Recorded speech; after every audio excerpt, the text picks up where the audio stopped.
guys, I am going to be giving you all a lecture on argumentation. I know I have a video on argumentation on my YouTube channel already, but this video is going to be more on like a more advanced structure of argumentation and the way that I teach argumentation for 8-minute speeches, for WSDC style speeches. There are going to be extra things that I'm going to add to this that is not in the initial video. If you just want to learn basic argumentation, I think you should watch the initial video that I've already posted, and I'll put a link to it maybe somewhere, or my editor will. But this video I'm gonna make is a lot longer of a video. It's probably gonna be like a 30-minute video of me just talking to my screen and typing down what I think, over here on this Word document. But yeah, basically I'm gonna go over a more advanced structure, a structure that you can use for a 3-minute long argument, And it's gonna have elements in this speech structure, this argument structure, that are not in the other structure, not in the basic structure. Okay, and also if I seem tired, it's because I am making this video after a 12-hour day of work. I think I taught like 8 classes. Like, it was something crazy. But yeah. Okay, so let's get started. I'm just gonna start by typing down things that are part of an argument. Title, premise. You can even have framing here, premise, mechanism, and the further impact, and the comparative, last but not least, the conclusion. Okay, this is an argument structure. You have a title, you have framing, you have a mechanism, and in the mechanism you can have an illustration, then a further impact, a comparative, and a conclusion. This 1, 2, 3, 4, 5, 6, 7-step argument is the more advanced version of argumentation that I sometimes teach students. Some parts don't need to be here, but if you put in all 7 of these parts, usually your argument is going to be like the longer, like the 3-minute long argument speech that you would find in like a 8-minute long WSDC speech. But okay, let's start with the title. So the title of the argument is basically the name, it's like the simple name of the argument. So a very good example of this would be for this house would ban smoking. I always use this example, which is like smoking is unhealthy. Yeah, it's like the short way to understand the argument. The title of the argument is basically what you're gonna say to the other debaters and to the judge as to, hey, here's my argument, smoking is unhealthy, right? Okay, cool. Framing is the explanation of the status quo to give context to the argument. Very often it says like why the argument is necessary, is needed, or like why change is needed, or yeah. Very often the framing is very useful to say like why the change is needed or why the argument is needed. Like for example, like for this house would ban smoking. Well, let's just assume that it's always this house would ban smoking, right? The framing would be that currently 50% of smokers die of smoking caused illnesses. Right? Such as cancer. You can have other things for the framing as well, but basically you're just saying like currently these things are happening, and then these things are bad. Premise. Premise is the main idea of the argument. and it links the motion to the initial impact of the argument. Right? So, for example, therefore, this house should ban smoking due to the negative health complications, health effects. There. This house should ban smoking due to the negative health effects smoking causes. It's not the best sounding sort of premise, but here's a premise. It's linking like the motion, which is this house would ban smoking, right? And it's linking it to the initial impact. So that's the initial impact, the negative health effects that smoking causes. Okay, mechanism. So the mechanism is basically why the premise is true. And very often mechanisms are created via logical steps. Right? You can prove a premise to be true by showing the logical steps as to how you get from point A all the way to point E. That's basically what the mechanism is. It proves the premise to be true to show all the intermediary steps from the premise, like from the motion to the initial impact. So here's an example of a mechanism. Oh, let me bold this, by the way. And then you might have an illustration in the mechanism. I'll show you what that looks like. Yeah. So like, why is this true? Because smoking, cigarettes and other tobacco products contain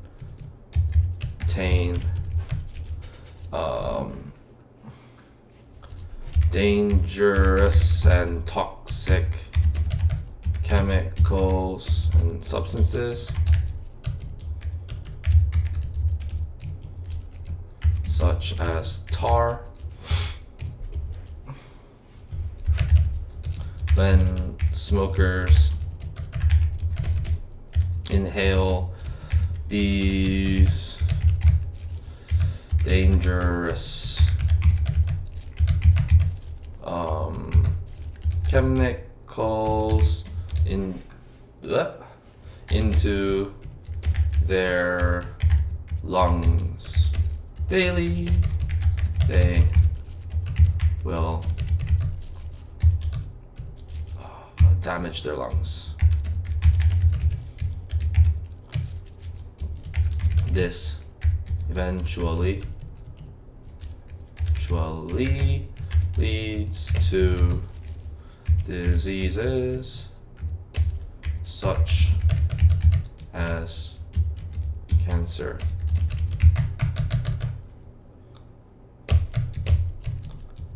eventually death. Okay, cool. So this is the mechanism, right? The mechanism is that the cigarettes and other tobacco products have dangerous and toxic chemicals, such as tar. And then when the smokers inhale these dangerous chemicals into their lungs daily, they will damage their lungs. By the way, this is slightly illustrative, so you could kind of call this an illustration. There are illustrations that are more illustrative than this, but this is kind of slightly illustrative here. And then this eventually leads to diseases such as cancer, and it will eventually lead to death. So yeah, this is basically the illustration. Okay, further impacts. So further impacts are basically the, what are the impacts of the premise? What are the impacts of the premise? Because like if you prove the initial impact that happens within the premise, then that impact is going to lead to more impacts, right? So the example that we gave is that smoking is unhealthy. So if you prove the idea that smoking is unhealthy and it leads to health complications, what are the impacts that stem from that initial impact? That's basically what the further impacts are. And they broaden out the impacts that happening in your debate. So let's look at that. Okay, so basically, let's go to an example. So what are the impacts? Basically, so the health complications lead to two things. It will lead to one, the overburdened medical system, and two, basically death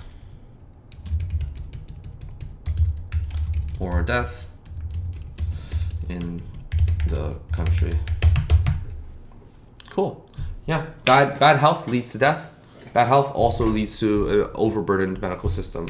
You'll note that the further impacts that I give don't really have to be mechanized that much, because it's quite intuitive that the bad health leads to an overburdened medical system. And it's also intuitive that bad health leads to more death, right? So you're just expanding the impacts by saying what is the most likely scenario right after the further impact. And you don't have to mechanize it that much. Okay. Comparative. Comparative is like what happens in the other world. Basically, the other world that is not in the premise. Yeah, the one that is not in the premise. Now, this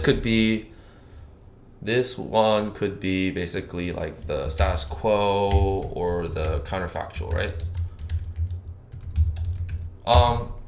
So in the example argument that I made, basically it's talking about the status quo, right? Because the status quo is a world in which we haven't banned smoking. So basically in this I would be talking about the counterfactual. So what's the example here?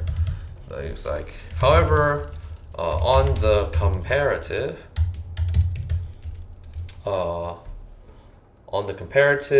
we ban smoking, therefore less smokers,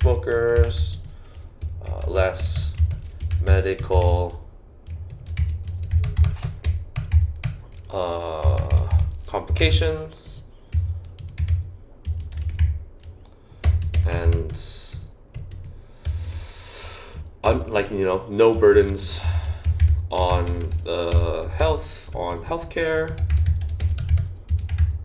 and less deaths.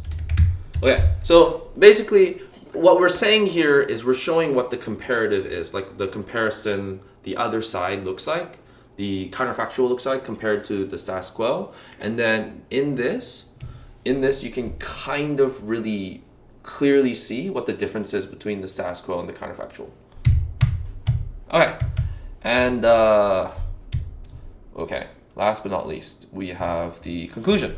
The conclusion is basically a restatement of the premise. But like it's kind of flipped, where you have the first part of the premise come first, and then the first part of the premise come last, and the last part of the premise come first. So basically, let me show you by copy pasting it. Okay, so the premise was this house should ban smoking due to the negative health effects that smoking causes, right? But instead of that, I would just take the front part and I would put it at the back. Like, due to the negative health effects that smoking causes, this house should ban smoking. Yeah. Here's my example argument. So we have the title here, which is this, the simple name of the argument. We have the framing here, which is this, basically the explanation of the status quo to give context to the argument, why the argument might be necessary. So it's this, that currently 50% of smokers die due to smoking-caused illnesses such as cancer. And then right after the framing, we have the main premise of the argument, the main idea of the argument. The idea of the argument would link the motion to the initial impact of the argument, or to the principle. It depends, but right now I'm just building a practical argument. So the argument is the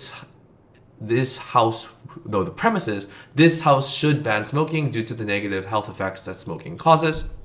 And then now the mechanism. The mechanism is why this premise I just wrote here is true. So, and you create the mechanism through logical steps, like a lot of steps, right? For example, why is this true? Because smoking and cigarettes and other tobacco products cause dangerous and harmful toxic chemicals and substances. They contain these, such as tar, and when smokers inhale these dangerous substances, chemicals into their lungs daily, they will damage their lungs. I'm so tired. I shouldn't have filmed this at night. I'm going to film it in the morning next time. This eventually leads to diseases such as cancer and then eventually death. Further impacts. So now you've proven through the mechanism the initial impact, now you're going to the further impacts. What are the impacts of this premise? So what are the impacts? One, it leads to overburdened medical system and more death in the country. Then now you do the comparative, which is talking about the other side of the world, which is the counterfactual this time. However, on the comparative, we ban smoking, therefore there are less smokers, less medical complications, and no burdens on healthcare and deaths. And then now we have the conclusion, which is the restatement of the premise.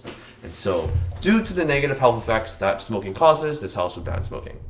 Okay, I am going to show you another example of another argument where I used this entire sort of argument structure. I'm not going to build it in front of you because, or I could, but I'm just going to cut all that stuff out. Here is the debate motion. This house supports academic streaming. And the info slide for academic streaming, I don't remember it word for word, but I'm just going to make it up. So like academic streaming is when you separate students into different difficulty classes. For example, like a low difficulty, middle difficulty, and a high difficulty. Okay, so does that make sense? This house supports academic streaming is basically that we would want to academically stream people. And in academic streaming, you're separating students into different difficulty classes. One low difficulty class, a middle difficulty class, and a high difficulty class. So here is the title, here is the framing, here is the premise, here is the mechanism.